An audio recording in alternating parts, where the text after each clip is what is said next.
આજે બુધવાર તારીખ 24 જુલાઈ 2024ના રોજ આમ આદમી પાર્ટીના નેશનલ જોઈન્ટ સેક્રેટરી ગોપાલભાઈ ટાલિયા દ્વારા એક અગત્યના મુદ્દે પ્રેસ વાર્તાનું આયોજન કરવામાં આવ્યું હતું।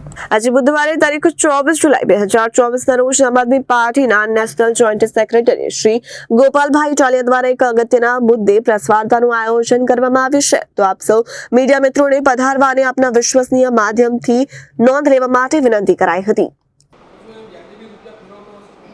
મારું એ જ કહેવાનું છે કે કાયદામાં એવી જોગવાઈ છે કે જે વ્યક્તિ ઉપર માફિયા ગેંગની કલમ લાગે એ વ્યક્તિએ કમાયેલા તમામ પૈસાઓ માફિયા પ્રવૃત્તિના માધ્યમથી કમાયેલા છે એવું સમજીને એને બધા પૈસા સીલ કરી દેવાના, એના બેંકના ખાતા, એની મિલકત, એનું બીજું ત્રીજું।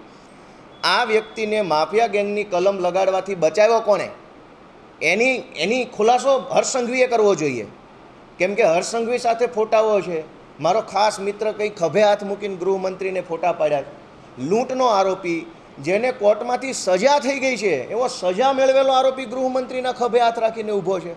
તો માફિયા સાથે હર્ષ સંઘવીના શું સંબંધ છે? આવા લૂંટ કરનારા, અપહરણ કરનારા, ફાયરિંગ કરનારા, ધમકી આપનારા, ખંડણી ઉઘરાવનારા વ્યક્તિ સાથે હર્ષ સંઘવીને પારિવારિક સંબંધ? તો જો પૈસા ગણતો વિડીયો હોય કે કંઈ પણ હોય, ભારતીય ન્યાય સંહિતાની કલમ 111 પ્રમાણે કાર્યવાહી કરવામાં આવે તો અને તો જ આ માફિયાઓની ઉપર કંટ્રોલ આવશે।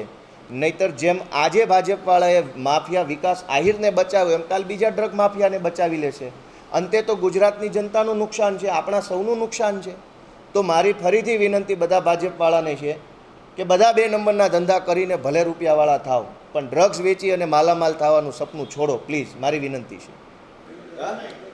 અત્યાર સુધી તમે સાંભળ્યું હતું કે ઉડતા પંજાબ, પરંતુ હવે ધીરે ધીરે જે રીતની તસવીરો સામે આવી રહી છે ત્યારે ઉડતા ગુજરાત બનતું હોય તે રીતના દ્રશ્યો સામે આવી રહી છે। સુરત હોય કે રાજકોટ કે અન્ય જગ્યાએ જે ડ્રગ્સ પકડાય છે ત્યારે જે રીતની પ્રેસ કોન્ફરન્સ કરાય છે આમ આદમી પાર્ટીના ગોપાલ ઇટાલિયા દ્વારા, ત્યારે તેમની સાથે વાત કરીશું। ગોપાલભાઈ, શું કહેશો?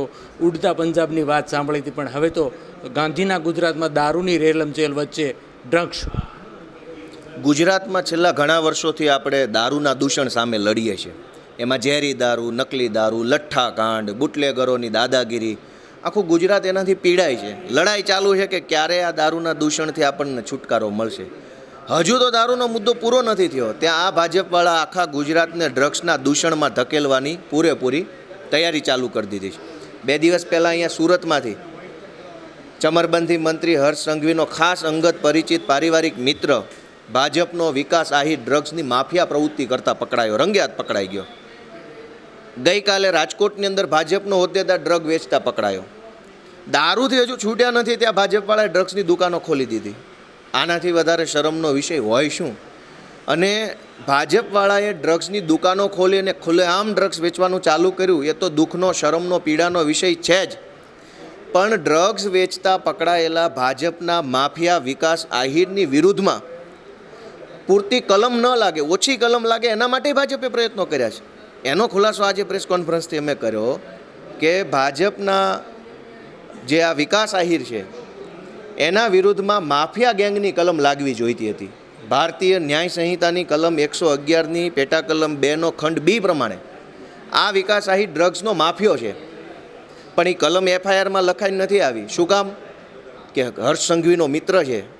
હર્ષ સંઘવીનો મિત્ર હોય અને ડ્રગ્સ વેચશે તો હવે એની ઉપર કલમો નહીં લાગે એવું સાબિત કરવા માગે છે ભાજપવાળા।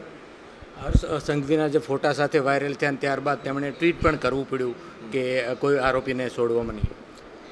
હર્ષ સંઘવી ખબર નહીં કેવા સંજોગોમાં ઓછું ભણેલા છે, રહી ગયું હશે ભણવાનું, 8 ભણેલા માણસ છે। એનું એવું કહેવું છે કે સજા કરાવીશું, કડક કાર્યવાહી। શેની કડક કાર્યવાહી? કલમ લાગ્યા વગર સજા કેવી રીતે થશે? એવી તો શું એની પાસે જાદુ શક્તિ છે કે માફિયાઓની કલમ નહીં લાગે અને સજા માફિયાની થઈ જશે? આવી વાત તો કોઈ 8 વ્યક્તિ જ કરી શકે। મારી જેવો ભણેલો ગણેલો BA LLB માણસ આવું ન બોલે। તમે એની ઉપર FIR કરતી વખતે ભાજપવાળાએ શું કામ પોલીસને દબાણ કરી અને માફિયાની કલમ ન લગાડવા દીધી? એની ઉપર ડ્રગ્સની કલમ લાગી છે, બરાબર છે, પણ શું વિકાસ એકલો ડ્રગનો ધંધો કરે છે? કોઈ માફિયાઓ નહીં હોય? રાજસ્થાનથી ડ્રગ્સ આવ્યું, વચ્ચે કેટલાય માણસો રોકાયા હશે, ગાડીઓ, રેલવેમાં, બસમાં, મોબાઈલો ઉપયોગ થયા છે, વાહનો ઉપયોગ થયા, આખું એક માફિયા તંત્ર હશે। આ આખું માફિયા તંત્ર તો જ પકડાય જ્યારે એના ઉપર માફિયાની કલમ લાગે, ગેંગની કલમ લાગે। આ ગૃહમંત્રીનો ખાસ મિત્ર વિકાસ આહિર જ્યારે ડ્રગ્સ વેચતા પકડાયો તો એના ઉપર માફિયાની કલમ નહીં લાગવા માટે ભાજપના કયા નેતાએ પોલીસને દબાણ કર્યું એનો ખુલાસો ચમરબંધી મંત્રી હર્ષ સંઘવી કરવો જોઈએ, તો અમે માનશું કે સજા કરશો. બિલકુલ, તો હતા ગોપાલ ઇટાલિયા અને તેમનો સ્પષ્ટ રીતે જે રીતનો આરોપ ખાસ કરીને જે માફિયાની જે ગેંગ લાગવી જોઈએ કલમ તે લગાવવામાં નથી અને ક્યાંક ને ક્યાંક જે ગૃહમંત્રી સાથે પણ તેમણે પ્રશ્નાર્થ ઊભા કર્યા છે કે જે આરોપી છે તેને ચાવરવાનો આરોપ મુકાઈ રહ્યો છે. ત્યારે જોવું રહ્યું કે આ મુદ્દે જે ડ્રગ્સ માફિયાની જે વિરુદ્ધમાં કલમ લાગે છે કે કેમ. સહયોગી પ્રેશ રાઠોડ સાથે અરવિંદ રાઠોડ, જનાદેશ ન્યૂઝ, સુરત.